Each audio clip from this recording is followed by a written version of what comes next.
Hey guys, and welcome to a brand new video here on FPL Now. Today we're going to be going over a potential wildcard draft for game week 35. So if you're excited for the video, drop a like down below, leave a comment, what are your plans for the next game week, subscribe if you're brand new, and let's get into the video.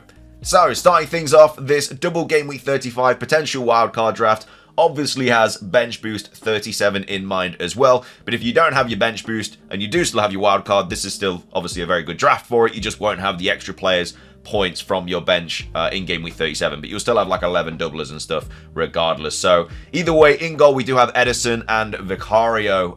Now of course Ederson is probably the better option to play this week because Spurs defense is just absolutely awful. But if you do want to play that double game week goalkeeper, then you play Vicario this week. This does go against the kind of Man United and Chelsea goalkeeper double up that a lot of people had on game week 30's wildcard, and that's just simply because Ederson is going to have that really nice, it's not necessarily a really nice double in 37, but he's got some really nice fixtures on either side of that double, whereas Vicario obviously doubles in 35 and then also doubles in 37 and has Burnley at home in 37 and has Sheffield United away at the end of the season as well. So I feel like Vicario is just a really nice goalkeeper to have now, just because you know he's going to be starting in goal, especially with the Spurs defense kind of being all over the place now, with Udogie being injured out for the rest of the season. Porro's obviously got that hamstring injury. He might be back. We don't know. We've got to wait for some information on it. Vicario is kind of like the only solid defensive asset to own from Spurs. So I would definitely have him on a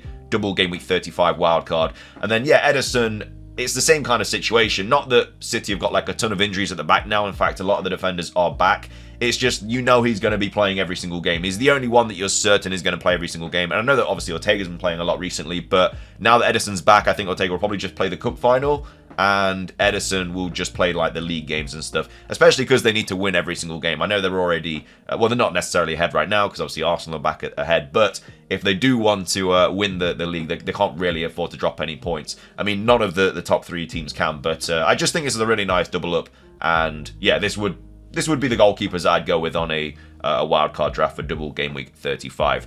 At the back, we have Van Heck, we have Gusto, we have Dallo, Pedro Porro, and we also have Shaw as well.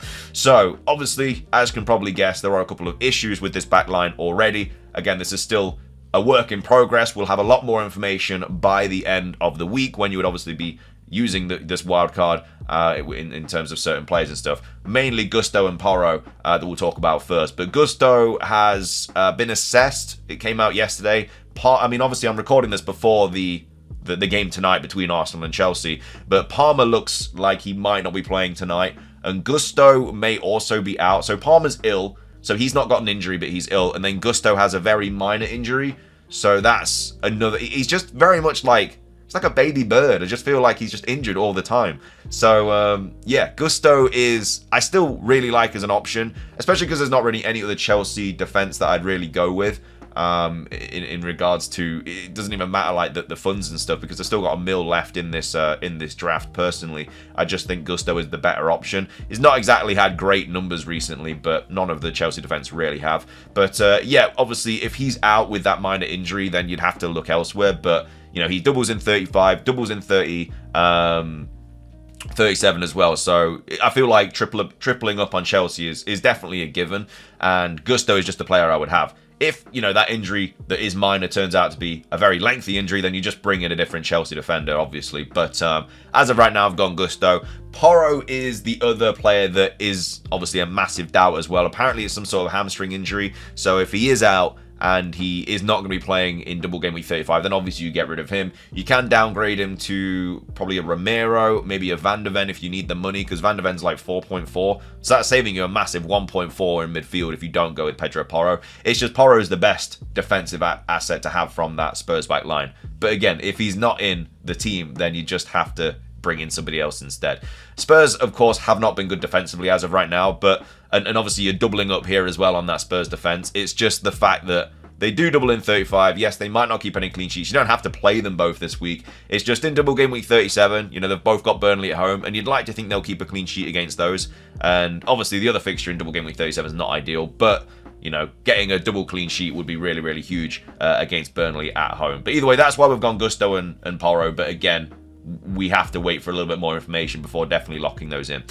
Shaw is another player we've gone for. Of course, if you don't have the funds, Dan Burn is right around the corner as well. He's like 4.6, 4.5, so he will be saving you a mil there. But yeah, I feel like having a Newcastle defender this week is also very, very good. For me, I would be playing Gusto, Porro, and Shaw this week because you've got the 2 doubles for the defenders, and then also you've got Shaw, who's got Sheffield United at home, and you'd like to think that's going to be a clean sheet. So that's why I've gone Shaw. Also, his numbers are just so much better than Dan Burn, hence why he's a lot more expensive. But like I say, if you don't have the funds, then I think that Dan Burn is still a really nice option. I've also gone Dallo as well. He's got Burnley at home this week, but you probably wouldn't be playing him. And he does double in 37. Again, it's just another doubler that's playing in 37 that you get. I guess you could play in game week 36, who's got Palace away if you really wanted to. Because obviously you don't really want to play Porro, who's got Liverpool away. You probably won't want to play Van Heck, who's got Villa at home. So you'd probably be playing Gusto, Dallo, and Shaw there. So that's why he's kind of in the draft. There's not really any other major defenders that I'd want to bring into this team. Obviously, there's like the Arsenal defense, but again, they don't double again this season. I don't think their run of games is really that good. They do have Bournemouth, which is quite a nice fixture, but you know, Bournemouth can easily score against them. So that's why there's not really any. Again, it looks really weird on paper, this wildcard, because as of right now, there's no Liverpool, there's no Arsenal. It's really weird, but it depends if you want to attack the doubles or not, really. Obviously, on a game week 35 wildcard, you can go completely against the herd and not attack all the doubles. It's just, you know, more games you'd like to think equals more points. Not obviously all the time, but you've got better odds of scoring more points if they have more fixtures. But anyway, yeah, Dallo's in there. We also have Van Heck as well. Again, very, very cheap. Doubles in 37. Basically just an enabler, but yeah, it will just be on your bench in 37 regardless if you have your bench boost or not. So that's the back line and the goalkeepers. In midfield, we have Anthony Gordon, we've got Foden, Palmer, Bruno Fernandes, and we've also got Son as well. So there's no Salah on this draft, but again, Salah, I don't think he's a massive necessity now. Like, he doesn't double again after 34, and he's not really been in crazy form lately as well. Like, obviously if Haaland's out, then it kind of, you'd have so much money in the bank, so you could always bring Salah in again, but you could always upgrade Foden to a De Bruyne if you wanted to. But again, I think De Bruyne's minutes are also a little bit shaky. I think Foden is definitely the best City midfielder to own going into this run of fixtures with Forest, Wolves, West Ham, and then a double as well. Gordon, his numbers at home are absolutely ridiculous, and they're just about to play Sheffield United at home. I arguably think that he's better than a double game week player this week. You know, I know that there's no Maddison, Richarlison, you know, there's only one Spurs player in this midfield, but I think that Gordon is just that good of an option this week that I feel like you just have to go with him. Like, Maddison's not been great lately. Richarlison's out. I mean, obviously, Johnson you could bring in. But I know that they double in 37 as well as 35. But I just think that Gordon, with the fixtures they've got coming up, and they have a really nice double as well, yeah, I think I'd just go Gordon over Maddison. But obviously, that's just me. If you don't have the money to go up to a Maddison or some of them, fair play, because Gordon is right there for 6.1. But I just think the numbers that he puts up, I think like 90% of his returns this season have come from home, have come at home, and he's playing the worst team in the league at home. So, you know, you'd like to back that, really.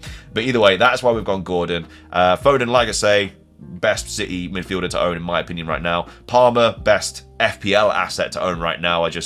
For the points that he's got, obviously he's on the golden boot. Just absolutely ridiculous for the price that he's just got to be on every draft regardless. Not just because of the fact that they've got nice fixtures and doubles in 35 and 37. I think even if he didn't double, I think I'd probably just still have him anyway because it's just that good. I've also gone Bruno Fernandes as well. If you wanted to go Garnacho, you could, but Bruno Fernandes is on penalties. You have the money to spend. You'd probably play him this week. It's the only thing about this week is there's a massive benching headache because you'd play Gordon, you'd play Palmer, you'd play Son. You'd play the 3 strikers that we'll go over in a second. So you'd have to play Foden, who's got Forest away, or Bruno Fernandes, who's got Burnley at home. And honestly, I don't know who I would pick. Like, that is such a massive headache. It's literally a flip of a coin. Obviously, Fernandes is on penalties, but Foden is going to be playing, you know, in that City midfield against Forest, who, as a Forest fan, we're not very good at the moment. We are leaking in goals for fun, and yeah, I think that Foden probably is just going to go crazy against us. So that's just a big decision you'd have to make, but obviously they both double in 37. And yeah, I think Fernandes is probably the best midfielder to own in terms of Man United assets.